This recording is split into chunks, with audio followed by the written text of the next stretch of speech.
This is the story of a child abandoned by his own parents, only to be taken in by fate. A mysterious master adopted him, raised him, and taught him the deadly art of ninjutsu. But the biggest question is, why did he eventually turn against the very master who had given him everything? Was it all an act of revenge? Let's begin the story of this deadly ninja assassin. Raizo was only 8 years old, but his life had already become a living hell. Every day, he was forced to endure brutal and dangerous training. The scars covering his body were proof of the painful life he was forced to live. He was even trained to walk only on his toes. If his feet touched the ground, punishment was guaranteed. All of this was part of a mysterious ninja organization's plan. Their goal was not to raise good human beings, but to create highly skilled killers. The leader of this organization was Kimochi, Raizo's master and one of the most ruthless men alive. He believed that ninjas had no right to show weakness. To him, pain was nothing more than another tool for training. As the years passed, Raizo transformed into a formidable warrior, yet a small part of his humanity still remained. During one battle, he hesitated and failed to strike his enemy with all his strength. This enraged Kimochi. He brutally punished Raizo and told him that if he survived the night, his training would continue the following day. Raizo was devastated, but he refused to surrender. Against all odds, he survived. After witnessing his determination, Kimochi accepted him as his most special disciple. However, this special status would eventually become Raizo's greatest curse. Every year, he was expected to become even more ruthless. He was taught to kill without hesitation and to survive without emotion. But deep inside, a question slowly began to grow in Raizo's mind. Was this power truly being used for the right purpose? That question would eventually become a fire powerful enough to destroy the entire ninja organization. Fighting in complete darkness was one of the most important skills a ninja could possess. It was extremely difficult at first, but Raizo's natural talent quickly became apparent. He began defeating his opponents one after another. With every passing day, he became stronger, but more importantly, his heart began to change. Even in such a cold-blooded environment, Raizo found a small source of warmth in Kiriko, a fellow young ninja. Kiriko was different from the others. She was kind and believed that everyone deserved freedom. She even believed that a tree would eventually die if it was kept tied down forever. During one duel, Kiriko defeated her opponent but refused to kill him. According to Kimochi's brutal rules, this was an unforgivable mistake. Without showing any mercy, Kimochi stabbed her in the face. There was no compassion in his heart. Kiriko was like a beautiful flower growing in the middle of a desert. Raizo watched everything happen, but was powerless to stop it. Eventually, she was imprisoned inside a cage. Anger, helplessness, and fear began boiling inside him. Then one stormy night, Kiriko finally decided to escape. Raizo secretly followed her. Kiriko asked him to run away with her, but Raizo stopped and told her that he belonged there and could not leave. Kiriko noticed his hesitation. She gave him a gentle kiss, then broke through the wall by herself and disappeared into the darkness. Unfortunately, luck was not on her side. Kimochi already knew about her plan. A trap had been prepared in the forest. Kiriko was captured and brought back to the same hell she had tried to escape. In Kimochi's eyes, her attempt to escape was nothing less than betrayal. And this was the moment when something inside Raizo began to break. The question was no longer simply about right and wrong. He began wondering whether being human was really a crime. Soon after, Kiriko's fate was sealed. According to the organization's ancient rules, her mistake had to be paid for with blood. The girl Raizo had known since childhood was gone forever. At that moment, something inside him died as well. Years passed. Raizo turned the hatred inside his heart into strength and finally completed his training. Then one day, Kimochi gave him his first major mission. He was ordered to assassinate a man wearing a particular cloak. Raizo attacked his target, but at first, the man barely seemed affected. The enemy was powerful, but Raizo was faster. Using his speed, precision, and patience, he gradually wore down his opponent. Finally, Raizo delivered the killing blow. He had successfully completed his first mission. Kimochi was pleased with his performance, but he wanted proof of Raizo's absolute loyalty. So he gave him another order. This time, Raizo was instructed to kill a young ninja girl who was attempting to escape. The moment Raizo saw her, memories of Kiriko came rushing back. It was the same situation all over again, and this time, Raizo could no longer obey. His humanity finally awakened. In an instant, he turned against his master. Raizo was no longer a disciple. He had become Kimochi's enemy. Ninjas attacked him from every direction. Raizo fought back against every one of them. He was incredibly powerful, but the attackers were simply too numerous. Eventually, he suffered severe injuries. Then the ninjas threw him from a great height. Everyone believed Raizo was dead, but his story was far from over. Somehow he survived. He changed his name, left the city, and disappeared from the ninja world. But the fire of revenge burning inside him never went out. Instead, it grew stronger with every passing day. That is why Raizo trained his body relentlessly. Every day, he pushed himself beyond his limits, turning his body into a weapon. He also created and improved his own weapons, preparing himself for the day when he would finally return and settle the score with the organization that had destroyed his life. Whether he is wielding two swords at once or using sharp weapons attached to chains, Raizo can handle almost anything with incredible precision. His aim is so accurate that he can strike his target perfectly, even without looking.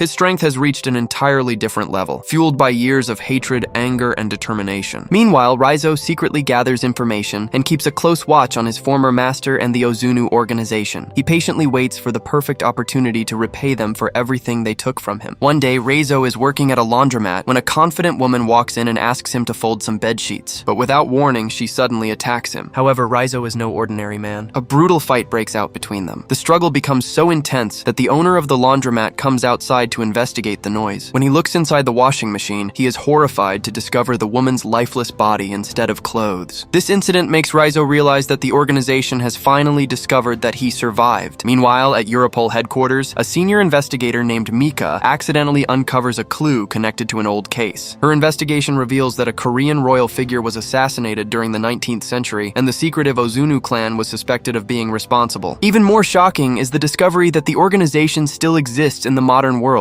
After realizing how dangerous the truth could be, Mika decides to investigate the mysterious clan. International financial records reveal that the organization's payment for assassinations has remained unchanged for centuries. Their traditional price is said to be 100 gold biscuits. The organization also kidnaps children and takes them to a secret training facility hidden among snow-covered mountains. There, the children are transformed into highly trained and extremely dangerous assassins. The most frightening thing about Ozunu is that almost nothing is known about them. They operate outside the law and leave very few traces behind. If someone receives an envelope containing severed fingers, it is a terrifying warning that they have become the organization's next target. These ninjas attack from the darkness, moving like shadows. They can cut the electricity to an entire area and plunge their victims into complete darkness. Then, terrifying events begin to unfold without warning. Even people armed with modern weapons have almost no chance of escaping them. Some even describe these assassins as wandering spirits rather than ordinary humans. After hearing Mika's findings, her superior Maslow becomes deeply interested in the mysterious ninja organization. He decides to join the investigation and uncover the truth behind Ozunu. One day, Maslow receives a file from a contact in Moscow. It is a classified report from the Cold War era that documents hundreds of political assassinations allegedly carried out by an organization known as Ozunu. Shocked by what he has discovered, Maslow immediately travels to Russia to meet the agent who originally compiled the report. However, when he arrives, the agent's wife tells him that her husband was mysteriously murdered 2 years earlier. She then gives Maslow a small box containing the last belongings her husband left behind. Inside are photographs, classified documents about the Ozunu organization, and a recording that captured the agent's murder. While watching the footage, Mika notices a familiar face. The appearance of a young Japanese man gives her even more reason to believe that the ninja organization killed the agent to prevent its secrets from being exposed. Mika and Maslow continue digging deeper into the case, but they have no idea that someone is monitoring their every move. Soon, the CIA and military forces raid their office. The message is clear. If they continue investigating Ozunu, they could suffer the same fate as the agent who originally uncovered the truth. Realizing how serious the situation has become, Maslow warns Mika to remain extremely careful. When Mika returns home, she discovers signs that her house is under surveillance. Fear immediately takes hold of her. Nevertheless, she enters her room and begins preparing to leave. Suddenly, a ninja emerges from the darkness and tries to kill her. But before the attacker can strike, another man catches the sword using an iron chain. Mika narrowly escapes death. The two ninjas then engage in a fierce battle inside the darkness. The chain-wielding fighter proves to be far more powerful. After only a few moves, he defeats and kills the sword-wielding ninja. Then his identity is finally revealed. It is none other than Raizo. Someone had secretly warned him that the Ozunu organization was planning to eliminate Mika. Because Mika was determined to expose the organization, Raizo decided to protect her. Mika then reveals that she already knows who he is because she had seen his face on surveillance footage. With the situation becoming increasingly dangerous, Raizo takes Mika to a secure location. When the Ozunu ninjas arrive at Mika's house, they find nothing. This failure enrages them. The ninjas possess an incredibly powerful sense of smell, reportedly even stronger than that of trained dogs. To prevent them from tracking her, Raizo takes measures to completely eliminate Mika's scent. He then asks Mika to contact her boss, Maslow, and arrange a meeting. Raizo wants the two investigators to help him locate the Ozunu clan. However, when they reach the meeting point, Raizo immediately senses that something is wrong. Suddenly, a powerful light flashes through the area. A heavily armed special forces unit appears, shocks them with electricity, and captures Raizo by the neck. Back at the base, Mika confronts her boss and demands to know why they betrayed them. Her boss explains that the operation was ordered by people far above them. He claims that he has no choice but to follow their orders. "I'm doing all of this." With those words, Maslow gives Mika a tracking device and tells her that if she ever feels threatened, she should activate it, and he will find her wherever she is. Mika then arrives at the location where Raizo is being held captive. She tells him that boss Maslow is with them, but Raizo realizes that they are already running out of time. Mika immediately warns the authorities that the Ozunu clan has arrived. However, nobody believes her. Suddenly, the power goes out throughout the entire building. The ninjas emerge from the darkness and launch a surprise attack. The situation becomes so chaotic that no one can even understand what is happening. The police are completely overwhelmed by the assassins. Even with modern weapons, they cannot compete with the ninjas fighting in complete darkness. One by one, the officers are defeated. Amid the chaos, Mika takes a key from a fallen officer and quickly frees Raizo. Outside, the scene looks like a battlefield with bodies scattered everywhere. For Raizo, however, escaping the remaining ninjas is still possible. He takes Mika toward the parking lot so they can get away. But suddenly, Raizo senses something wrong. He realizes that the enemy has prepared an ambush. He tells Mika to get into the car and drive away while he stays behind to hold off the attackers. His suspicion proves correct. The enemies soon appear. Leading them is Raizo's former superior. Raizo refuses to be intimidated by his old master or anyone else. He prepares for battle. His chains move with incredible speed, and every movement is calculated. As soon as the chains strike, Raizo launches a devastating attack with both hands. Meanwhile, Mika waits inside the car. Suddenly, a ninja smashes through the window and tries to enter. Mika immediately shifts into gear, presses the accelerator, and speeds away. As she escapes, she shoots the attacking ninja in the leg. A storm of shuriken rains down from behind, but nothing can stop her. Eventually, Mika manages to escape. Meanwhile, Raizo is facing an overwhelming number of enemies. The attackers keep closing in from every direction, making escape increasingly difficult. Realizing that fighting them all is impossible, Raizo decides that running is his best option. Moving with incredible speed, he dodges every obstacle in his path. He eventually crashes through a glass door and reaches the main road. But even among the crowded streets and busy markets, the ninjas refuse to let him escape. They surround him from every direction, determined to finish him. Raizo has no choice but to fight while searching for an opportunity to escape. Suddenly, a vehicle crashes into him, sending him spinning across the road. His condition becomes critical. Just then, Mika arrives at the perfect moment. She rescues Raizo, and the two quickly take shelter inside a nearby hotel. Raizo's injuries are severe, and he soon loses consciousness. Mika is deeply grateful to him for saving her life. She then activates the tracking device Maslow gave her. Within minutes, Maslow and an armed team arrive at the location. But Raizo is nowhere to be found. The truth is that the Ozunu Clan had already arrived and taken him away. Raizo is transported to an old hideout hidden deep within the mountains. After many years, master and student finally stand face to face again. The old master wants to destroy Raizo and restore his lost honor. He uses the same brutal techniques that once terrified Raizo during his childhood training. During the struggle, the tracking device hidden on Raizo is discovered. The old master immediately realizes what has happened. But by then, it is already too late. Special forces have surrounded the entire mountain compound. The ninjas desperately attempt to escape, but there is nowhere to run. Heavy gunfire erupts throughout the area. Eventually, Raizo is rescued once again. After recovering from his injuries, he is finally free. But there is still one thing left for him to do. With a sword in each hand, Raizo enters the compound and begins his final battle against the people he once considered his brothers. One after another, his former comrades fall. Then he comes face to face with the ninja who had killed his beloved Kiriko. Years of pain and anger fuel Raizo's every move. In the end, he defeats his enemy and moves toward his final challenge. Now only one battle remains. Raizo must finally face the man who created him, his own master. The one-eyed old man is an incredibly dangerous fighter. His attacks are so powerful and fast that Raizo struggles to keep up. Rather than simply killing Raizo, the old master wants to crush his spirit and prove that his student will always remain inferior. But Raizo is no longer the frightened child he once was. He uses the very techniques his master taught him against him, yet the old man's speed remains overwhelming. Raizo launches attack after attack, but none of them can reach his opponent. Just as the old master prepares to deliver the final strike, Mika suddenly arrives. She fires at him, forcing him to turn his attention away from Raizo. The old master immediately attacks Mika. Seeing Mika injured sends Raizo into a furious rage. He unleashes every ounce of strength he has left. He has finally mastered the ability to disappear into the darkness, making his movements almost impossible to follow. His speed becomes incredibly fast, and the balance of the fight changes completely. Finally, Raizo delivers the fatal blow and defeats his old master. The long battle is finally over. Everyone believes that Mika has died, but she survives. The reason is that her heart is positioned on the right side of her chest, allowing her to survive the gunshot. In the final scene, Raizo climbs the wall where Kiriko once sought refuge. He finally understands the lesson she tried to teach him. Nothing is more valuable than freedom and the ability to choose your own path. With that realization, Raizo's long journey finally comes to an end.